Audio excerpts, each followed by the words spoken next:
¿Listos? Muy bien, hermanos. La supremacía de Cristo. Hebreos capítulo 1 y también en el capítulo 3. La supremacía de Cristo. Si usted tiene su Biblia, por favor, ábrala ahí, en ese texto.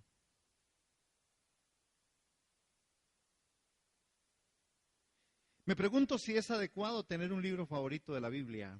No sé si usted tiene algún libro favorito de la Biblia. ¿Sí? Yo me pregunto si de verdad será adecuado. Y realmente la idea da vueltas ahí en la cabeza. Y la pregunta es, ¿qué nos induciría a nosotros a tener una porción de la palabra más sobre otra? ¿Por qué un libro lo preferimos más que otro? Yo solo pregunto algunas cosas de esto. Porque la Escritura se deja decir que la palabra de Él es viva y eficaz y es más cortante que espada de dos filos. Y también la palabra habla con respecto a que la palabra que sale de la boca de Dios no volverá a Él vacía. Entonces, a veces pareciera, ¿verdad?, que en alguna medida el tener una, un libro o una escritura favorita, pareciera como que es algo que no está dentro del patrón. Sin embargo, todos tenemos un libro favorito, ¿verdad? El libro de los Hebreos es un libro de trascendencia y es un libro muy especial de la Escritura. Este libro conecta el Antiguo con el Nuevo Testamento. Si usted quiere ver una conexión del Nuevo con el Antiguo, léase el libro de los Hebreos. Inclusive la simbología, la teología, la cristología, todo está ahí. Pareciera que el escritor del libro de los Hebreos, que mi tendencia siempre es a pensar que es Pablo dictado a otro escritor, pero yo no voy a entrar en una discusión donde no se han puesto de acuerdo y menos yo en esta hora me voy a poner de acuerdo, pero creo que sí, hay mucho detalle, hay muchas cosas, hay muchas formas en las que uno puede leer, y cuando uno lee a Pablo en Romanos y cuando uno lee a Pablo en las cartas, uno ve un poco de esto. Entonces, pareciera que, como dijo Agustín, San Agustín dijo, el Nuevo Testamento está escondido en el Antiguo y este se revela en el Nuevo Testamento. Agustín decía eso.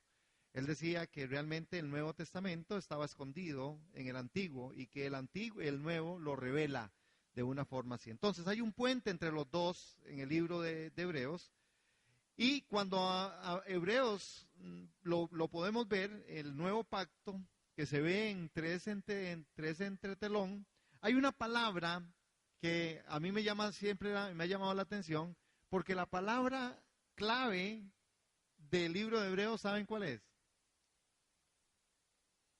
¿No saben? Bueno, dice ahí que porque lo bueno es el enemigo de lo mejor, porque lo mejor es Cristo. Eso yo lo he dicho aquí 1000 veces, ¿sí? Porque el enemigo porque lo bueno es el enemigo de lo mejor, porque lo mejor es Cristo. La palabra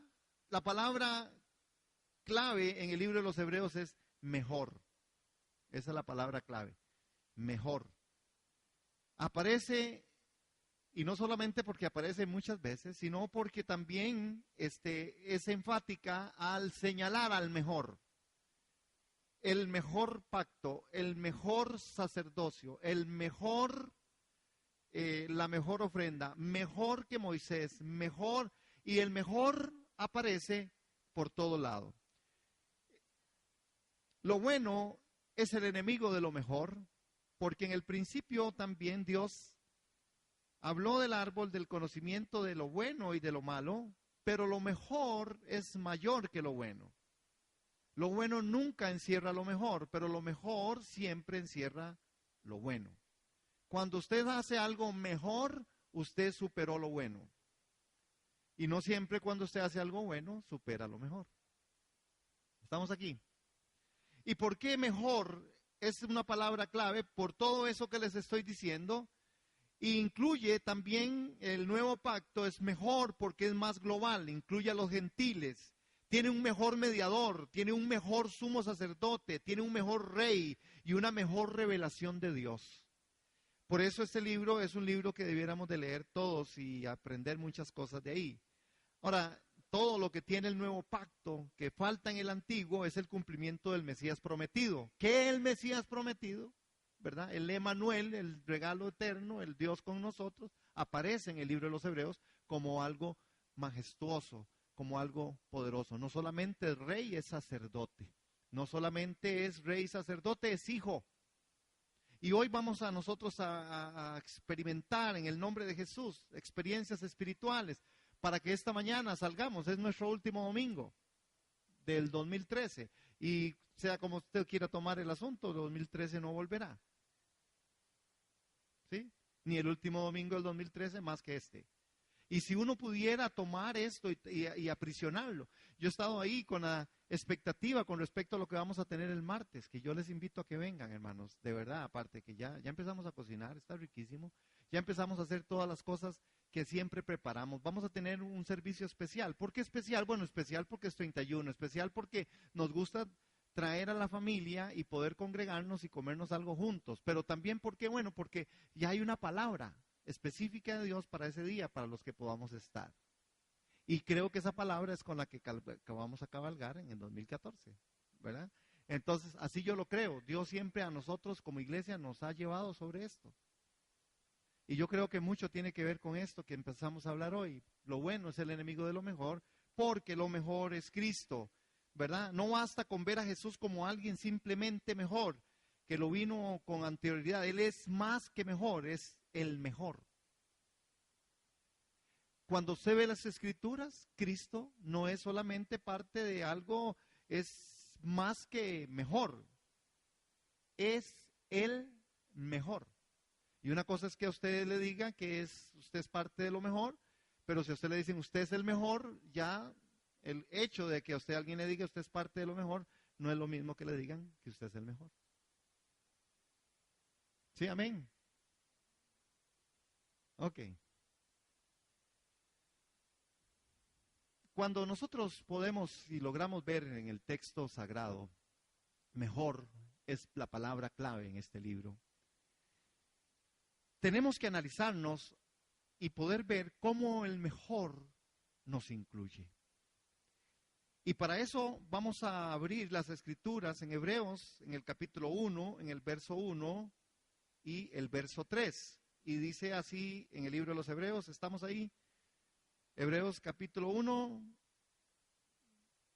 verso 1 al 3. Por tanto, hermanos, ¿dónde estoy? Hebreos 1, 1 al 3. Ok. Dios habiendo hablado muchas veces y de muchas maneras en otro tiempo a los padres por los profetas. Hace mucho tiempo Dios habló muchas veces y de diversas maneras a nuestros antepasados por medio de los profetas. Verso 2.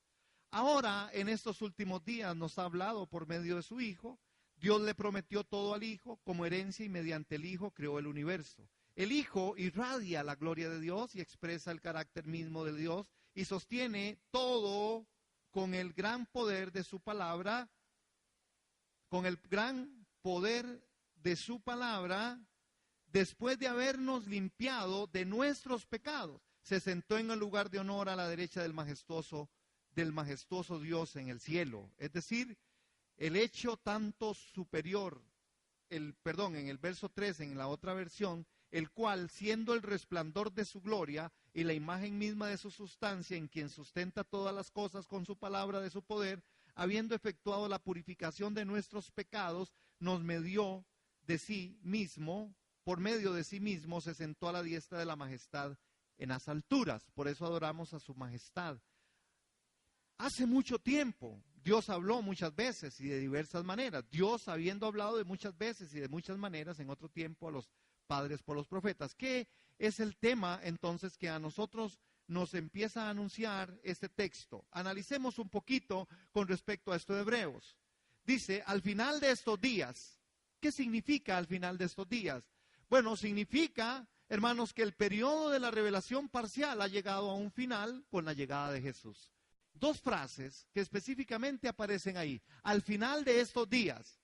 Note que el libro de los Hebreos empieza ahí. Al final de estos días, que significa el periodo de revelación parcial ha llegado a un final con la llegada de su Hijo. Por eso es muy importante, iglesia, que nosotros nos logremos ver incluidos en el mejor. Hay algo que nosotros, hermanos, nosotros lo podemos decir y que nosotros tal vez lo sepamos. El punto no está todo en saberlo o en decirlo. El asunto está siempre en que yo pueda asumirlo y vivirlo. Si yo no me siento incluido en el mejor, por supuesto andaré en desgracia. Si yo no me siento incluido en el mejor, por lo menos, por supuesto que voy a andar en un perfil demasiado bajo en la vida cristiana. Y no solo en la cristiana, en la vida secular. Hermano, nosotros estamos incluidos en el mejor. Si usted piensa como el mejor, usted será el mejor. Pero si usted piensa en algo bueno, por supuesto que hay mucha gente buena. Es más, hay tanta gente buena que a veces los buenos piensan que tienen una salvación. Y que los buenos muchas veces están pensando en el cielo, cuando al cielo no se les ha prometido a los buenos, se les ha prometido a lo mejor. ¿Dónde está usted? Usted está en el mejor. Estamos incluidos en el mejor. ¿Y qué es otra frase que se usa ahí? La segunda frase que usa es que ha hablado. Dice, ha hablado. ¿Cómo fue que él habló? Enfatiza algo. Ha hablado, enfatiza lo definitivo de la revelación de Dios a través de Jesús. Entonces, dos frases con las cuales nosotros debiéramos de estar muy, muy bien entrelazados es entender el final de estos días. Bueno, hermanos, resulta que aquí en la Escritura el final de los días estaba para los primeros, para aquellos a quien fue escrita la carta. Pero para nosotros hoy tendremos que decir, estamos al final de los días. Y piensa en 2013, estamos al día final. Pero cuando yo veo el día final, que significa que es el periodo de la revelación parcial que llegó a un final con la llegada de Jesús, es que cuando Jesús nace y Jesús viene y Jesús nace en la profecía, el evento del mundo y la situación del ser humano, de la humanidad, cambia totalmente. Es transformada, hermano. Y no es por un aspecto de que usted y yo seamos pueblo, no, o que usted y yo le hemos aceptado, no. No, tiene que ver con Jesús, tiene que ver con el mejor. Ahora, iglesia, es un tiempo de despertar y el despertar de la iglesia tiene que ver con esto, tiene que ver con una forma teológica adaptada a la vivencia del creyente, tiene que ver con una santidad que de verdad trascienda, hermanos, y que la gente pueda ver que de verdad nosotros somos santos. Usted y yo no podemos darnos el lujo de seguir aquí, caminando de aquí para allá, de allá para acá, solamente diciéndonos somos cristianos y haciendo de nuestro cristianismo las cosas que nosotros queramos. Porque qué cansado, hermano. Pero usted empiece a vivir santidad y usted empieza a vivir como el mejor y usted tendrá los retos de mayor altura. ¿Quién quiere ser mejor? Y estoy hablando del mejor, incluidos en el mejor. Usted está incluido en el mejor. Porque cuando yo estoy incluido en el mejor, yo camino como el mejor. Pero soy yo el que tengo que hacerlo, porque Él ya lo hizo, Él lo mostró. Y el libro de los Hebreos habla de esto. Hay 5 características muy específicas de que el autor da 5 características que son exclusivas de Jesús. En los versos 2 y 3, las 5 características exclusivas de Jesús. Entonces, como nosotros logramos entender esto y tendremos que entenderlo de esa forma, no solamente las características exclusivas de Jesús son de Jesús, si usted está incluido en el mejor, son características con las que usted y yo tendremos que ver a corazón abierto si en nosotros los requerimientos y la forma de vida de las características que son exclusivas del mejor están en nosotros. ¿Sí me dio a entender? Muy cantinfleado. Okay. Una de las cosas antes de entrar a las 5 características especiales y específicas, ¿verdad?, de Jesús, las cuales lo ponen infinitamente superior a cualquiera de los profetas del Antiguo Testamento, tienen que ver con una frase, con ¿qué digo de él? Él es un pronombre. Aparece ahí ese él, y cuando, no sé si ustedes se dieron cuenta, ¿cuántas veces aparece la palabra hijo en esos versos que leímos? ¿Notaron ustedes eso? ¿No lo notaron? Véanla ahí. Vamos a volver a leerlo. En Hebreos 1. Hace mucho tiempo Dios habló muchas veces y de diversas maneras a nuestros antepasados por medio de los profetas. ¿Ok? Ahora, en estos últimos días nos ha hablado por medio de ¿quién? De su Hijo. Uno ahí. Dios le prometió todo y dijo, nos ha hablado por medio de ¿quién? Y lo prometió todo ¿a quién? Y como herencia y mediante ¿quién? Creó el universo. Y en el verso 3, el Hijo, ¿quién es el que irradia la gloria de Dios? El Hijo. En esos versos hay 5 o 6 veces el Hijo. ¿Por qué? Porque este texto también nos tiene que hablar a nosotros con respecto a esto. Usted es un hijo. Porque aquí, cuando el autor de Hebreos está hablando y está hablando del Hijo, nosotros hoy necesitamos recapacitar y saber que nosotros también somos hijos. Y que es para los hijos la revelación. Y que es para los hijos la inclusión. Los hijos deben ser incluidos. Los hijos están en el testamento. Los hijos aparecen en la salvación. Los hijos son los que aparecen en la promesa. Los hijos son los que verdaderamente el Padre está llamando. Porque el Padre solo llama a los hijos. Y para que usted y yo seamos hijos, tenemos que ver que estas características particulares de Jesús también en nosotros tienen que tener un peso en la vivencia. Sí, son exclusivas de Jesús, claro que sí, el autor dice de estas características exclusivas de Él, que al final solo Él puede hacerlas. Pero si yo estoy incluido en Él, yo tengo una participación directa. Y empezamos con la número 1. Él, ¿quién es? Acordemos que estamos hablando de una persona. Estamos hablando de ¿quién? Del Hijo. Él es el Rey, gobernador justo del mundo. Hermano, Él es el gobernador justo, Él es el Rey. Si Él es el Rey y yo estoy incluido en el mejor, entonces ¿cuál es mi papel? ¿Quién sería yo? Si Él es el Rey, ¿quién soy yo? Si yo estoy incluido en Él, ¿quién soy yo? En el papel, está bien, lo exclusivo de Él es que Él es Rey. Pero entonces, ¿quién soy yo? ¿Cuál papel protagonismo yo?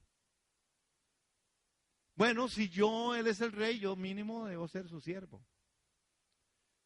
Si Él es el Rey, yo mínimo debo ser un súbdito.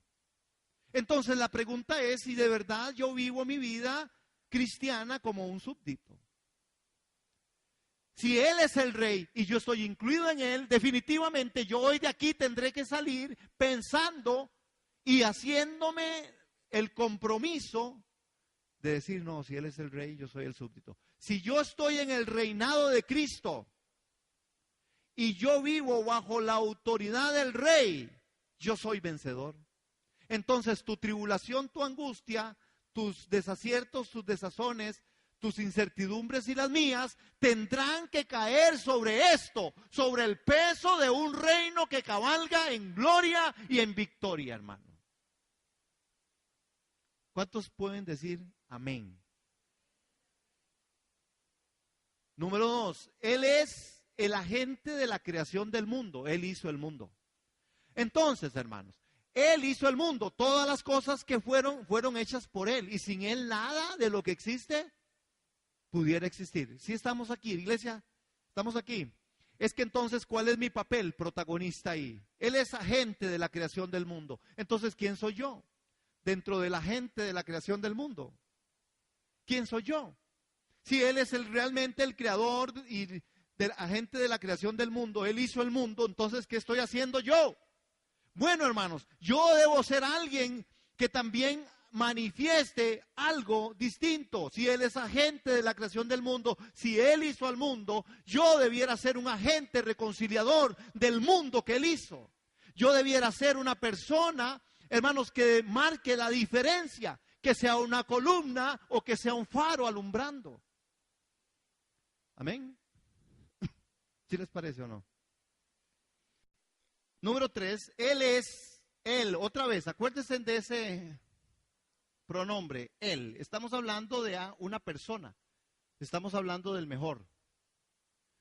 Él es la perfecta manifestación de Dios, hermano. ¿Cierto? Cuando usted lee el libro de los Hebreos, usted ve que Él es la mejor. Es decir, Él es la perfecta manifestación de Dios. Entonces, la pregunta para usted, que me encantaría que se la comparta al hermano que está al lado. ¿Quién es usted dentro de la perfecta manifestación de Dios?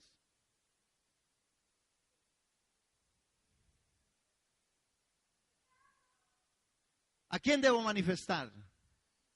Entonces, ¿quién es? ¿Quién soy yo en medio de la perfecta manifestación de Dios? Es que Cristo es la perfecta manifestación de Dios, hermano. Y el pueblo de Dios debiera ser la perfecta manifestación del Hijo. Y ya no hay tiempo ni espacios para ninguna cosa. El mundo se está acabando, hermano. El fin del tiempo ya llegó.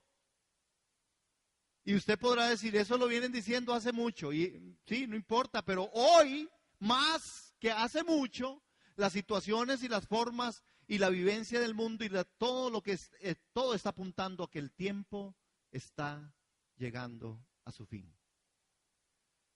Amén.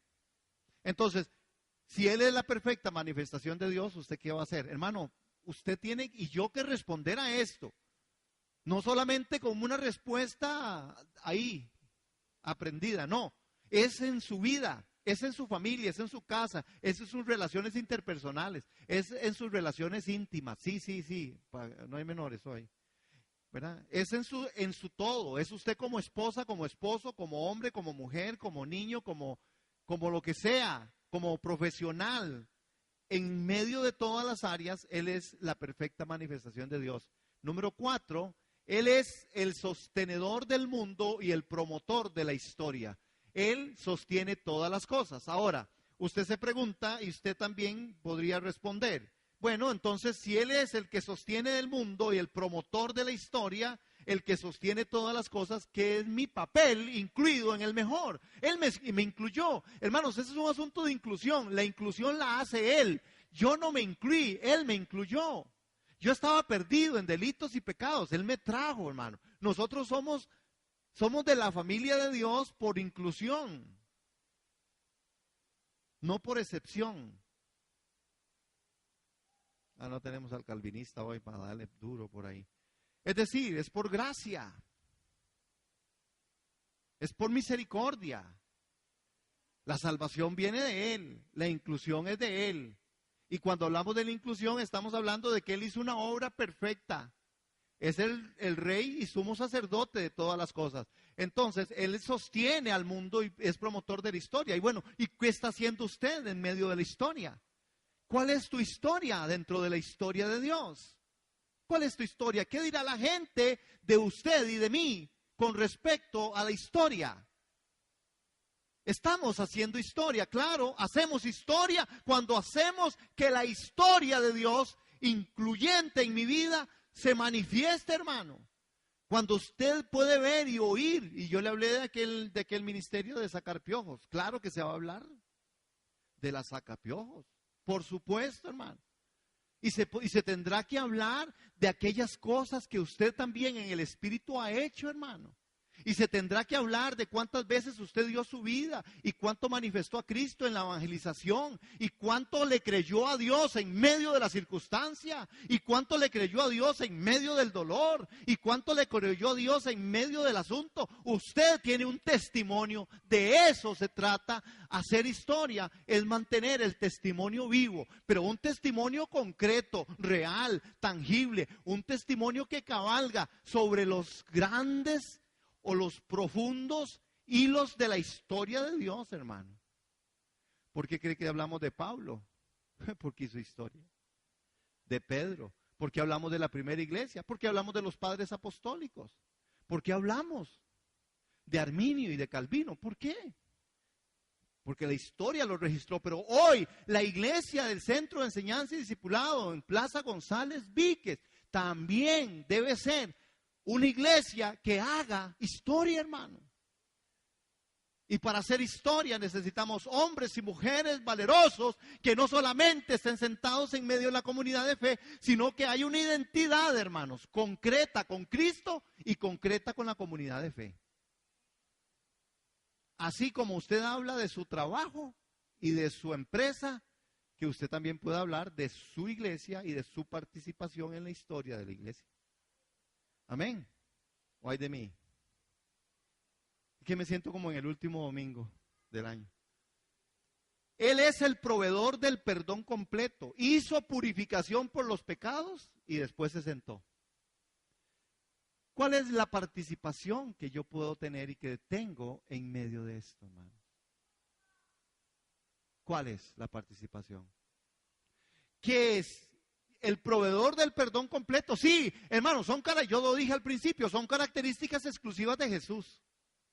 Pero si usted está incluido en el mejor, usted también debe participar en el ser proveedor del perdón completo. Ahora, Él lo hizo y fue el sacrificio una vez y para siempre. Pero ¿qué de usted y de mí cuando no logramos perdonar aquellas cosas que otros nos hacen? Usted no, entonces no está incluido en el mejor. ¿Qué es lo que usted no puede perdonar? ¿Hay alguien aquí que diga, yo no puedo perdonar algo? Si usted no puede perdonar algo, pídale a Dios, ore al Señor, para que Dios le ayude. Porque Él ya lo hizo. Él es el proveedor del perdón completo. Él hizo purificación por los pecados y después se sentó. Ese es el libro de los Hebreos. Usted, hermano, hasta que usted no logre perdonar o perdonarse, usted no va a poder sentarse, hermano. Ni va tampoco a hablar, ni podría hablar de purificación. Porque la purificación de Dios, que es por la gracia y la misericordia de Dios a través de la obra expiatoria, hermanos, en nosotros tiene que ser un reflejo de vida. Entonces, yo no sé con cuál historia usted y yo podemos llegarle a Dios diciéndole, Señor, es que es muy difícil con ese hombre, o con esa mujer, o con ese padre, o con esto que me hicieron. Sí, Dios, es muy difícil, pero para Él también fue difícil y Él lo hizo. Amén. ¿Estamos ahí claros en esos 5 puntos?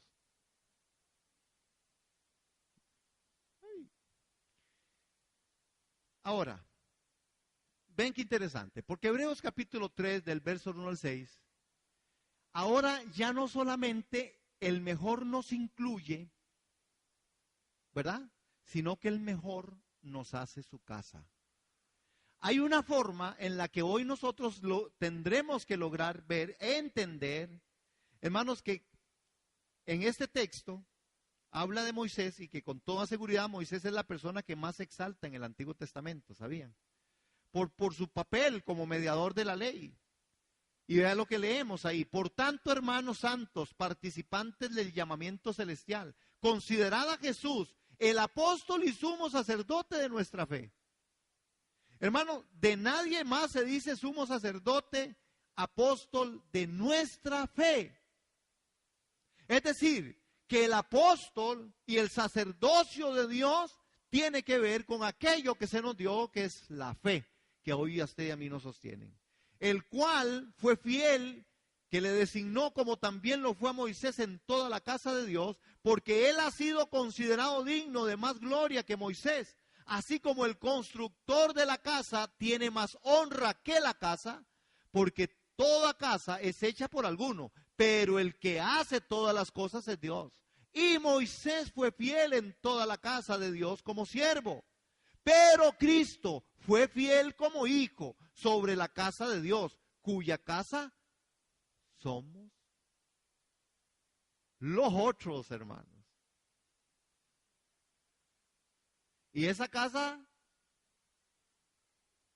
ay, ¿sabía usted que esta es la casa de Dios? ¿Cómo está su casa? ¿Cómo anda la casa? Hermanos, esto no es para... Aquí debiéramos de detenernos, hermanos, en ese texto y saber y hacer un examen, hermanos. Retirarnos y poder decir, ¿de verdad yo soy casa de Dios?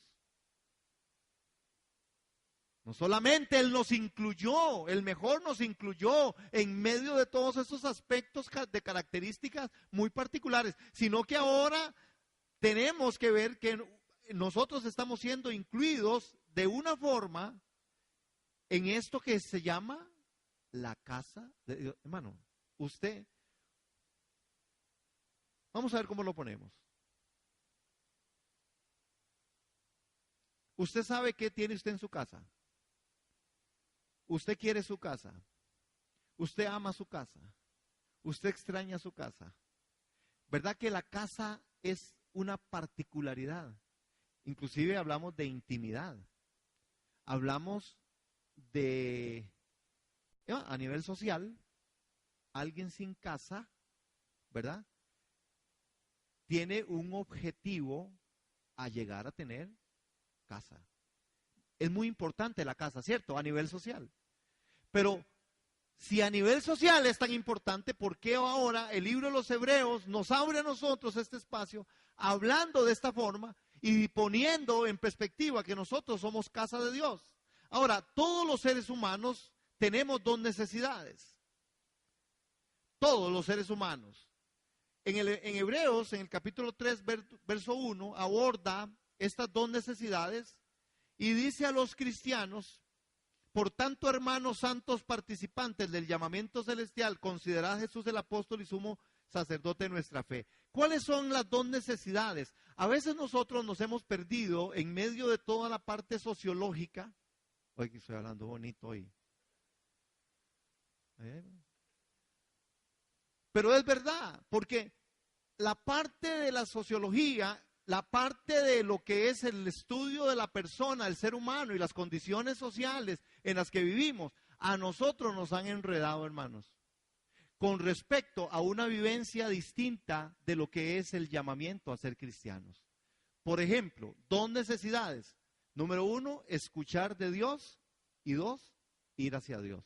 Estas son dos necesidades trascendentales en la vida de cualquier ser humano. Sin embargo, usted puede hacer un estudio allá afuera y pararse por esa acera y preguntarle a la gente que cuáles son las dos necesidades que ellos tienen. Y usted podrá ver, y más en este tiempo, prioridades, descansar, prioridades, tener, prioridades, comida, prioridades, familia, prioridades. Y a nosotros, la sociedad y las formas de los que dirigen nuestros destinos a nivel social, por decirlo de alguna forma, la parte gubernamental, que no es que digo que esté mal, pero a nosotros no se nos ha dicho, o será que es entonces, y yo sí lo creo así, la iglesia es la responsable de meter en las necesidades reales a la iglesia y a los que en ella participan, diciendo que escuchar a Dios es una necesidad. Hoy estamos escuchando la palabra y creemos que la palabra de Dios es su voz. ¿Usted escucha la palabra? Usted va a tener algo que decir y hacer. Si usted la escucha. Y si la escucha, la aprende. Y si la aprende, la vive, hermano. Entonces, vemos nosotros, hermanos, que nosotros necesitamos una revelación de Él y una reconciliación con Él. Y usted me diría, sí, pero ya yo fui reconciliado. Bueno, estas necesidades, y necesitamos una palabra de Dios. ¿Por qué? Porque la palabra de Dios nos va a hacer el camino y vamos a ir al camino. En otras palabras, nosotros, dice el libro de Hebreos, que nosotros tenemos un llamado. Y que ese llamado es un llamado celestial, hermanos. Somos un pueblo que ha escuchado y creído en un llamamiento celestial. Y por tanto, son participantes de ese llamamiento. Hermanos santos, participantes del llamamiento celestial. Es un llamamiento celestial porque proviene del cielo, de Dios. Y es un llamamiento celestial porque nos invita y nos lleva hacia el cielo. Nos lleva hacia Dios. Entonces, hermano, usted y yo estamos tan claros como pueblo de Dios que estamos escuchando y que estamos creyendo en el llamamiento celestial y que por lo tanto somos participantes de ese llamamiento. El autor de Hebreos nos dice, hermanos santos, participantes del llamado celestial. Es decir, nosotros no pertenecemos a esta tierra. Estamos aquí, pero nosotros no somos de aquí. Pero hermanos, eso solamente sería verbo, eso solamente sería decir algo si nosotros no concientizamos y profundizamos y hacemos una lectura de la Escritura desde nuestro contexto, desde nuestra familia, desde nuestro núcleo familiar, desde nuestro trabajo. Y se lo pongo así: cuando usted está en todas las circunstancias, y yo también, difíciles y adversas, usted sabe que usted no pertenece a este mundo. Porque aquí a nosotros, los que nos ocupa y nos destruye y nos manda a depresiones y nos manda a falta de fe, son las situaciones que vivimos aquí y ahora. Entonces la lectura de la Escritura en el libro de los Hebreos debiera de ser de otra forma, iglesia. Y en el nombre de Jesús entender que hay un llamamiento y ese llamamiento es celestial. Y que el que llama es aquel que tiene derecho a llamar. Aquí hay un llamado para su pueblo. Aquí hay un llamado para usted. Aquí hay un llamado para mí. Y ese llamado es un llamado celestial. Es el llamado que a nosotros nos dice que tenemos una gran necesidad de escuchar la palabra de Dios y de hacer camino. Y el camino se hace, hermanos, a través de la obediencia, a través de la santidad. Tan así que el texto empieza hablando de hermanos santos. Hermanos, yo no sé cuál es la perspectiva de usted para el 2014. Pero para 2014, para el mañana, si Dios nos tiene con vida, debiera ser una perspectiva distinta. Pero las proyecciones, otra vez, la parte social nos mete a nosotros en una componenda, hermano, que de verdad tenemos que reflexionarla. Porque nosotros como seres vivos, como seres sociales, nosotros nos metemos en un montón de situaciones y cosas, a veces sin trazar esta línea, sin tener la lectura de la Escritura de forma adecuada. ¿Quién le separará del amor de Dios? Pero cuando usted y yo estamos en la tribulación, hermano, usted, esa palabra no le llega. Esa palabra no le hace clic. ¿Cuántos de los que estamos aquí podemos confiar en que hay un llamado celestial? ¿A dónde vive usted? ¿A dónde vive usted? Somos de aquí, ¿verdad? Estamos aquí, pero no somos de aquí. Las dificultades de la vida y las circunstancias adversas de nuestro ser radican en lo temporal, hermano. Somos muy, no sé si estará bien dicho, seguro que no, pero en Santa Bárbara se vale. Somos muy temporales. ¿Estará bien dicho aquí los amigos que saben de eso? No. Somos muy temporales.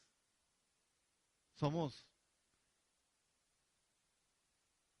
muy emocionales.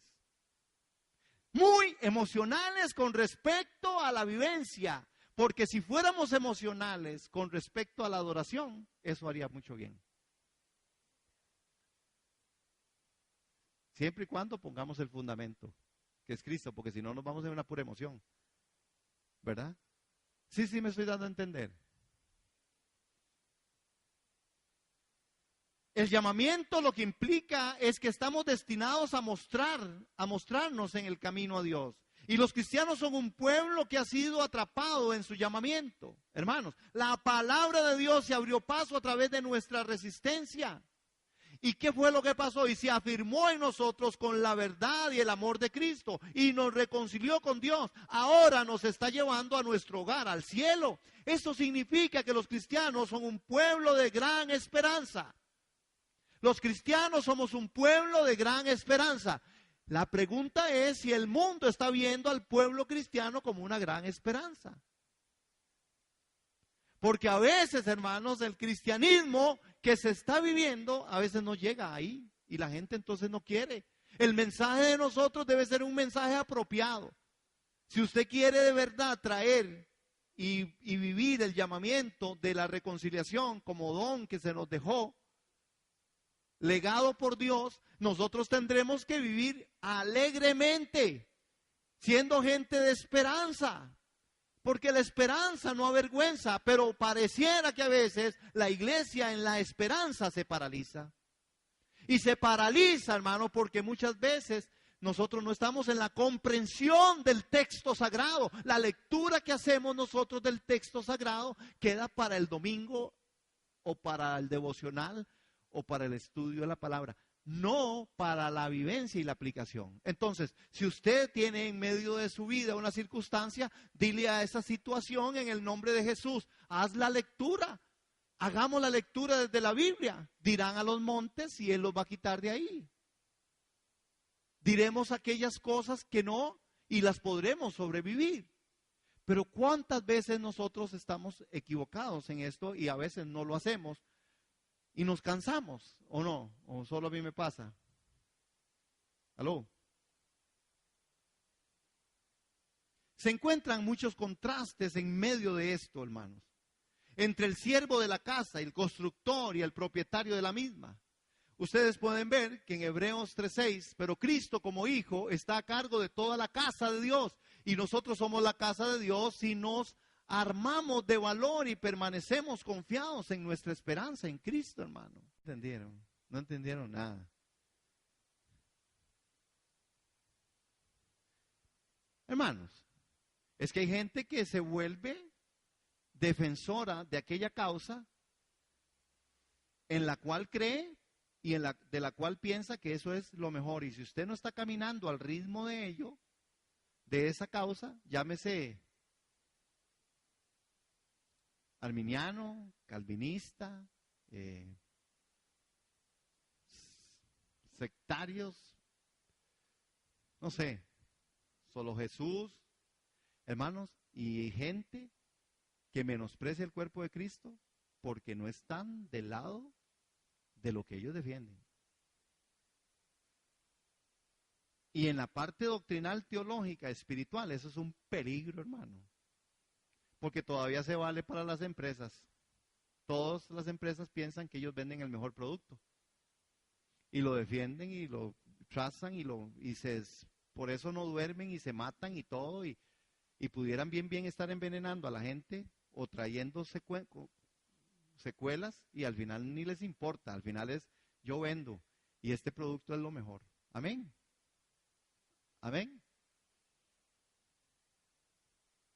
Sí, me doy a entender. Ese es el punto en el cual nosotros debemos de tener muchísimo cuidado. Porque en medio de la iglesia de Jesucristo hay formas que se defienden de tal, valga la redundancia, de tal forma que somos excluyentes. No, es que a mí no me gusta la alabanza así. Ah, no. Y como no me gusta la alabanza así, me vuelvo excluyente de lo que la hacen. Y nos volvemos críticos y señaladores de esto. No, es que yo no pienso, yo pienso que, qué sé yo, que las mujeres no pueden estar en el púlpito. Me vuelvo excluyente. Ah, no, es que yo no pienso que las cosas no pueden ser así. Es que no podemos tener un adorno de Navidad. Nos volvemos excluyentes. Y nuestro Cristo, que es el mejor, se volvió incluyente, hermanos. Vino a nosotros en una Navidad. Si quiere usted le pone el nombre de enero, febrero, marzo, abril, mayo, junio. Pero vino de una forma en que nació en un pesebre. Es verdad. El niño que nació es el hijo que se nos dio. Pero ¿cuánta gente está en contra de esto? Cristianos, tal vez algunos se han sentado a la par suya. Hermanos, esto es peligroso. Muy peligroso. ¿Por qué? Porque Cristo como hijo está a cargo de toda la casa de Dios. Usted es casa de Dios. ¿Quién está a cargo de la casa de Dios? Él nos hizo casa, hermano. Él nos hizo casa suya. Él llevó, hermanos, como sumo sacerdote y supremo, se ofreció a sí mismo, sacrificio perfecto. Él es el sujeto y a la vez el objeto del supremo sacrificio, de la expiación. Es que vean cómo Jesús actúa. Jesús no solamente es el objeto, también es el sujeto. Jesús se incluye. Jesús es nuestro Jesús. Por eso hablamos de que nuestro Jesús es la supremacía. Él es la supremacía de Cristo, tiene que gobernar nuestro patrón de conducta, nuestros pensamientos, nuestras formas, nuestro ser, nuestra familia debe de ser dirigida a través de la supremacía de Cristo.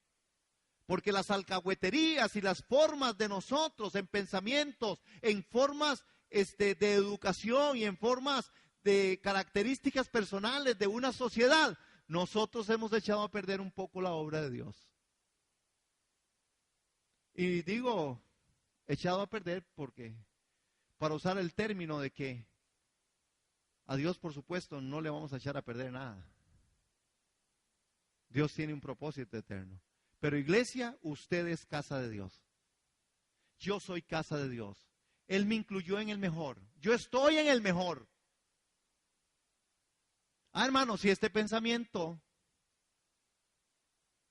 estuviera tan introducido en medio de nosotros, muchas de las circunstancias que pasamos y vivimos, no las asumiríamos de la forma en que a veces se está asumiendo, porque hay un pueblo que sí está delicado de salud, fíjate. Hay un pueblo que sí está, hermano, sin crecer. Hay una cosa ahí. Y el crecimiento es importante. Y la casa de Dios se respeta.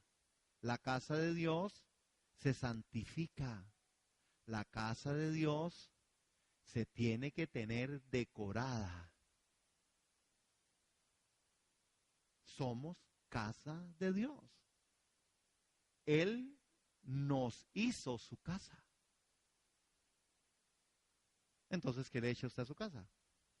¿Qué le pone usted a su casa? En este tiempo le echamos tamales, pero no se trata de eso, ¿verdad? O le echamos un rabo con platanito, que bueno, con platanito, con plata, no sea ingrato. Mejor no pensemos en eso, que se acerca la hora de la comida. Pero ¿cuántos de los que estamos aquí en esta hora podemos ver? Vean el cambio. La casa de Dios, nosotros somos la casa de Dios si nos armamos de valor y permanecemos confiados en nuestra esperanza en Cristo.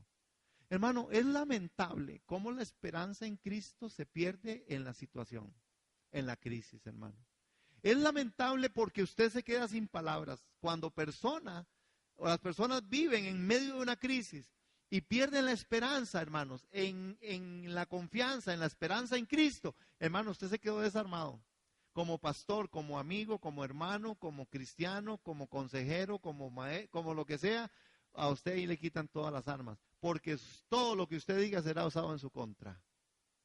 ¿Sí? ¿Me debo entender qué digo? Cuando la gente vive en su crisis y empieza a decir, no, pues es que Dios me falló. Y si perdió la esperanza en Cristo. Y cuando usted le dice, no, pues Dios no le falló, entonces viene la réplica. Sí, porque usted no le está pasando, usted no lo está viviendo, es que no es a usted, es porque soy yo. Y usted le dice, pero no, así es como que usted. Rudo, ¿verdad? Pero hoy tenemos esperanza, porque nosotros somos su casa, nosotros hemos sido incluidos en el mejor. Lo bueno es el enemigo de lo mejor, porque lo mejor es Cristo. Entonces, no hay otra receta. Y 2014, hermano, yo estoy confiando en Dios por una palabra para mi vida, para mi familia, para la iglesia y para usted, hermano. ¿Por qué? Porque es a través de ese camino, la palabra, el llamamiento celestial. Y el llamamiento celestial que Dios nos hace a nosotros tiene que ver con eso. Con una palabra que salga del mismo trono de Dios, que venga a través de la Escritura, que venga a través de la palabra revelada y bien aplicada, y que usted y yo podamos vivirla. ¿Cómo se va a ir esta mañana usted de aquí? Usted tiene que saber quién es usted. Usted es casa de Dios. Usted tiene que saber que usted es hijo. Y por eso está incluido en el mejor. Que usted es el mejor. Que usted no es un mediocre. Que usted no es una persona que... No, hermano. Sí, usted está viviendo circunstancias. Sí, usted tiene sus fallos. Sí, usted tiene algunas cosas que arreglar. Pero entonces arréglelas desde ahí. Desde el mejor arréglelas. Desde ser casa arréglelas, hermano. El peor de los errores que el ser humano comete es no confrontar su realidad en vivencia. Porque qué fácil, hermanos, es que es muy fácil agarrar sencillamente y decir, esta persona me hizo esto y yo doy la media vuelta y me voy y mejor no sé nada más de esta persona y así arreglo el problema. Es que otra vez, hermanos, el sistema del mundo a nosotros nos mete un poco de cosas y nosotros los cristianos a veces usamos esa terminología. De si muerto el perro acababa la rabia. Eso para el cristianismo no es verdad. No es verdad. Si no se confronta al perro y si el perro no es confrontado, nosotros solamente nos quitamos algo de encima de momentáneo. A la vuelta vienen dos y más. Sí, hermanos, aún dentro de la demonología, así funciona. Dice, si usted limpia su casa y no la llena del Espíritu, 7 peores vendrán. ¿Cuánta gente endemoniada hay en las iglesias? Por lo mismo, espíritus que dejan que entren, hermano. Espíritus en formas. Y cuando digo en formas, estoy diciendo en formas en las cuales, hermanos, usted y yo tenemos un comportamiento que no es adecuado a la Escritura, porque la lectura se ha hecho mala. Usted es casa de Dios. Usted está incluido en el mejor. Es que usted oye esto, hermano, y tal vez usted se lo ha dicho, no, yo no sirvo para nada. Es que no, hermano, es que es muy difícil. Y la gente, hermano, se decepciona, la gente se angustia, la gente se deprime. Hermano, y yo estoy hablando de los creyentes, el mundo allá afuera puede hacerlo. Es que ellos tienen otro papá, ellos tienen otro sacerdote. Nosotros tenemos un sacerdote. Y vea que Hebreos, y quiero terminar hablándoles con respecto a esta parte que habla 3, de Hebreos 3, que estamos ahí.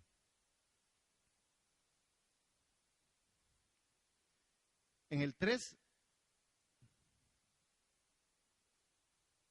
ven el verso 6. Pero Cristo como Hijo está a cargo de toda la casa de Dios. Y nosotros somos la casa de Dios y nos armamos de valor y permanecemos confiados en nuestra esperanza en Cristo. Adelante, él había dicho en el verso 1, así que, hermanos, amados hermanos, ustedes que pertenecen a Dios, ¿a quién pertenece usted? Y tienen parte con los que han sido llamados al cielo. Entonces, ¿cuál es su llamamiento? Hermanos, vivimos así, así dirían por allá, en aquel otro lado, la neta, vivimos así. Nuestro Jesús es nuestro sumo sacerdote. Consideren al apóstol y sumo sacerdote de nuestra profesión, Cristo Jesús. Hermanos, y cuando hablamos del sacerdocio de Jesús, estamos hablando de un sacerdocio mayor. El sumo sacerdote supremo se ofreció a sí mismo en un sacrificio perfecto. Él es el sujeto y a la vez el objeto del supremo sacrificio expiatorio. Hermanos, finalmente el sacerdocio de Cristo difiere de aquel de la antigüedad, en que Cristo sirve tanto de sumo sacerdote como de rey. Hermanos, en el antiguo pacto el rey debía venir únicamente de la tribu de Judá. Los sacerdotes debían de ser consagrados de la tribu de Leví, según Aarón. Pero Jesús no era levita, hermano. Jesús no levitaba, dijo el otro. Jesús no es levita, no era levita. Era un sacerdocio diferente, según un orden distinto. El orden de Melquisedec, hermano. Nuestro sacerdocio entonces no es arónico, no proviene de Moisés, no proviene de ningún otro. El sacerdocio que nosotros estamos estableciendo y debe ser establecido es el sacerdocio que a través de Cristo se nos dio, que es el sacerdocio de Melquisedec, hermano. Y ustedes me preguntan, ¿qué es de Melquisedec? Hace 3, 4 años repartí un folleto con respecto a Melquisedec. Léalo, por ahí deben tenerlo, hermano.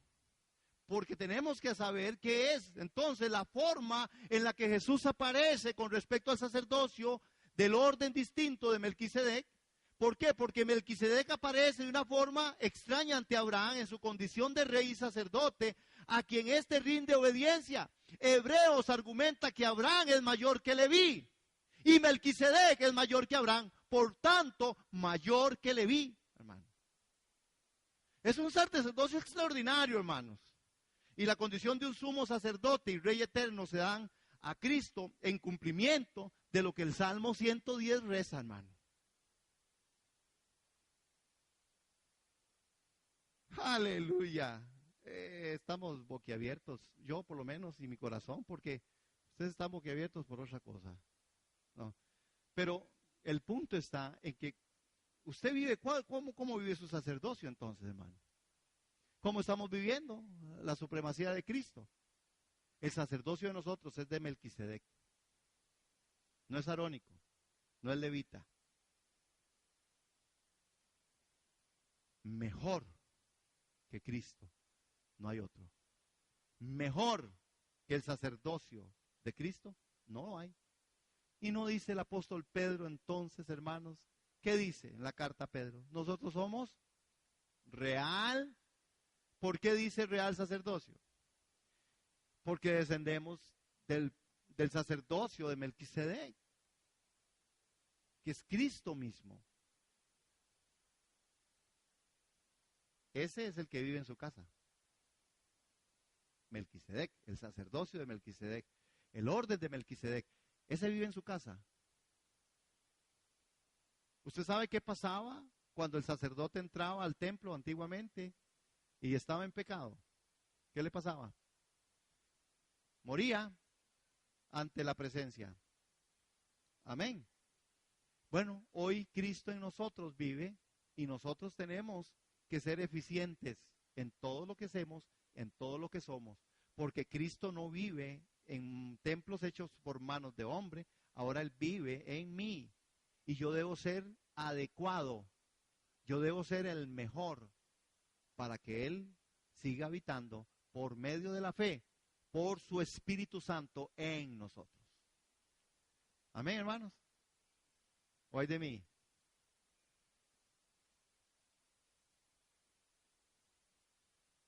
Este domingo, último del año,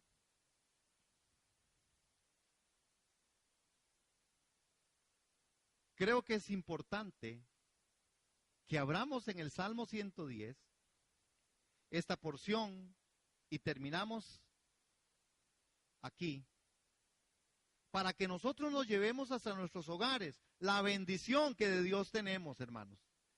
¿Usted ha visto la bendición que de Dios procede a través de este texto, hermanos? Oiga, a mí me goza y me alegra saber quién soy yo.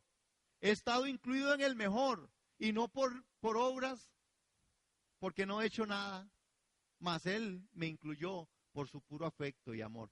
Me siento amado, hermanos. Por eso me siento tan lindo. Yo siempre me siento muy bonito y muy guapo porque yo me siento que Él me ama. Y si Él me ama, yo digo, algo debo tener. No, uno no es nada feo tampoco. Pero al final, el punto está en que, vean lo que dice 110 en el Salmo de David. El Señor le dijo a mi Señor, siéntate en lugar de honor a mi derecha hasta que humille a tus enemigos y los ponga por debajo de tus pies. El Señor extenderá tu poderoso reino desde Jerusalén y gobernarás a tus enemigos. Hermanos, dice, cuando vayas a la guerra, tu pueblo te servirá por voluntad propia. Estás envuelto en vestiduras santas y tu fuerza se renovará cada día como el rocío de la mañana. El Señor ha hecho un juramento y no romperá su promesa. Tú eres sacerdote para siempre, según el orden de Melquisedec. Tú eres sacerdote por siempre, según el orden de Melquisedec. Iglesia, somos un pueblo de sacerdotes para ofrecer sacrificios ahora de alabanza por voluntad propia, hermano. Y dice, porque el Señor está a tu derecha, verso 5, para protegerte. ¿Cuántos quieren agarrar esta palabra? El Señor está a tu derecha para protegerte. Hermano, el Señor está a tu derecha para protegerte. Derribará a muchos reyes cuando estalle su enojo. Castigará a las naciones y llenará de cadáveres sus territorios. Destrozará cabezas por toda la tierra, pero Él se refrescará en los arroyos junto al camino. Saldrá vencedor. Como usted tiene que salir en esta mañana de aquí, yo también, como vencedores en Cristo Jesús, porque Él nos incluyó, nos puso en el mejor. Lo bueno es el enemigo de lo mejor, porque lo mejor es Cristo, y usted está en Cristo, y yo también, y nos ha designado también como casa de Él. ¿Cuántos damos la gloria al Señor?